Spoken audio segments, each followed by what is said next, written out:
Caffeen Oromiyaa yaa'ii idilee 11ffaa waggaa 5ffaa barojii caffee 6ffaa guyyaa boruu gaggeessu eegala.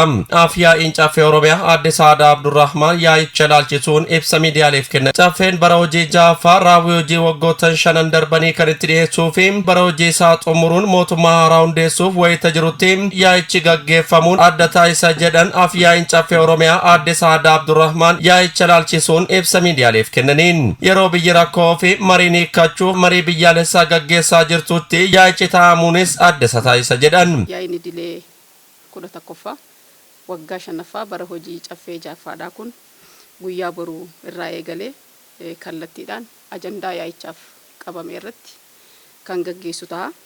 Ajandaaleen gurguddoo kana irratti yaa'iin kun kan xiyyeeffatus akkuma kanaan dura karoora qaamolee mootummaa sadanii jalqaba waggaa irratti mirkaneesse raawwii isaa kan qoratudha. Yaa'iin kun immoo adda waan isa taasisu dhimmoota gurguddoo qabu. Tokkoffaa barii filannoo marsaa 7ffaa akka biyyaa fi naannootittis gaggeessine xumurree yaa'ii gaggeessuu deemnudha. Gabaasa raawwii karoora hojii bara 2018 qaamolee mootummaa sadeen seera baastuu, seera hiiktuu fi raawwachiiftuu dhiyaatu irratti yaa'ichi akka mari'atus kaasan. Gabaasicha keessatti hojiiwwan misoomaa, nageenyaa, hawaasummaa, dinagdee fi haqa lammiilee mirkaneessuu wal qabatee naannichatti bara 2018 raawwataman dhiyaatuun irratti akka mari'atamus ibsan. Caffeen bara hojii 6ffaa kun waggaa 5ffaa isaa kan itti xumurudha.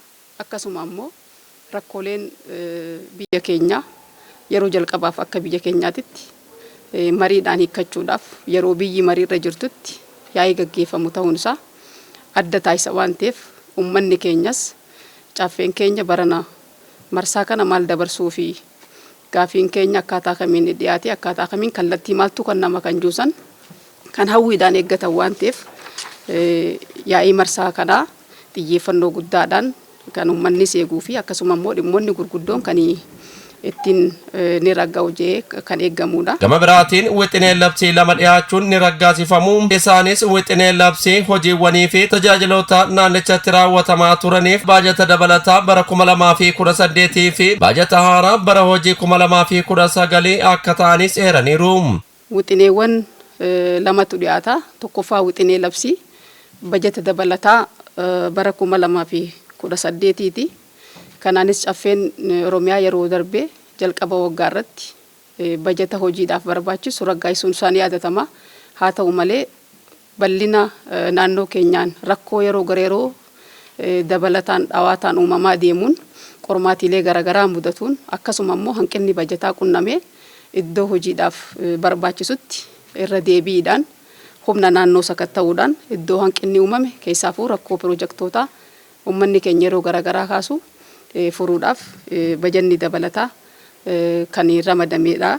Kanaanis baajanni dabalataa qarshiin biliyeena 84 caffee kanaaf dhiyaate kan ragga'u taha. Muudama abbootii seeraa dhiyaatu irratti mari'achuun mirkaneessuunis ajandaa yaa'ichaa ta'uu himan. Molee itti oomni isaanii caffeedhaaf tahan yeroo gareerootti cimsuu keessatti rakkoo isaan qaban sakatta'a. Humna isaanii cimsaa gaafiin uummataa rakkoon uummataa akka hiikamu hojii guddaatu hojjetamaa ture.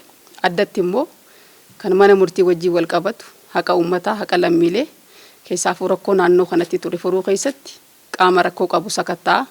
Iddoo tarkaanfii barbaachisuu fi rakkoo naamusaa warra qabanis caffeetti dhiyeessaa akkuma sirreeffamaa ture. Ammas iddoo hanqinni abbootii seeraa jiru namoota naamusa qaban gahumsa qaban leenjisaa hojii irratti bobbaasee sakatta'a. Isa xumuraa muudamaaf kan dhiyeesse waan ta'eef muudamni abbootii seeraas ajandaa yaa'ii kanaaf qabaman keessaa tokko ta'uun isaa kan yaa'ii keenya yaa'ii kanaaf kan qabameedha jechuudha.